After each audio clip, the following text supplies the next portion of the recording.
শুনতে অবিশ্বাস্য লাগতে পারে, কিন্তু আপনার বাড়ির ছাদে থাকা একটি ছোট্ট ব্যবস্থা দিনের বেলায় বিদ্যুৎ ছাড়াই ঘর আলোকিত করতে পারে। অনেক মানুষ ভাবেন ঘর উজ্জ্বল রাখতে হলে অবশ্যই বৈদ্যুতিক বাতির প্রয়োজন, কিন্তু এমন একটি প্রযুক্তি রয়েছে যা সরাসরি সূর্যের আলো ব্যবহার করে বাড়ির ভেতরে আলো পৌঁছে দেয়, আর এর জন্য প্রয়োজন হয় না কোনো বিদ্যুৎ খরচ। বিষয়টি এতটাই চমকপ্রদ যে প্রথমবার দেখলে অনেকেই বিশ্বাস করতে পারেন না। এই ব্যবস্থার মূল অংশ হলো ছাদের উপরে বসানো একটি বিশেষ গম্বুজ আকৃতির কাঠামো। এটি সূর্যের আলো সংগ্রহ করে এবং সেই আলোকে একটি বিশেষ নলের ভেতর দিয়ে নিচে পাঠায়। তবে এখানে রয়েছে আরও একটি অসাধারণ প্রযুক্তি। নলটির ভেতরের অংশ এমন একটি প্রতিফলক আবরণ দিয়ে তৈরি যা প্রায় ৯৯.৭% আলো প্রতিফলিত করতে সক্ষম। ফলে আলো নলের ভেতর দিয়ে দীর্ঘ পথ অতিক্রম করলেও খুব সামান্য পরিমাণ শক্তি হারায়। এর অর্থ হলো সূর্যের আলো কার্যকরভাবে বাড়ির ভেতরে পৌঁছে যায়। নলের শেষ প্রান্তে থাকে একটি ডিফিউজার, যার কাজ হলো আলোকে সমানভাবে ছড়িয়ে দেয়া। এর ফলে আলো ঘরের গভীর অংশেও পৌঁছে যায়।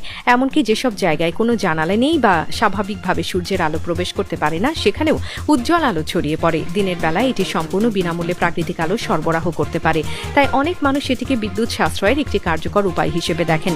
সবচেয়ে আকর্ষণীয় বিষয় হলো এই প্রযুক্তির কিছু সংস্করণ দিনের আলো থেকে শক্তি সঞ্চয় করলেও সক্ষম। ফলে রাতের সময়ও এটি আলো দিতে পারে। শেষ পর্যন্ত ফলাফল দ্বারাই একেবারে পরিষ্কার ও প্রাকৃতিক আলোর অভিজ্ঞতা, যেখানে বিদ্যুতের ব্যবহার প্রায় শূন্য। তাই ভবিষ্যতে শক্তি সাশ্রয়ী বাড়িগুলোতে এমন প্রযুক্তির ব্যবহার আরও বাড়তে পারে, কারণ এটি একই সঙ্গে পরিবেশ বান্ধব এবং অর্থ সাশ্রয়ী সমাধান হিসেবে বিবেচিত হচ্ছে।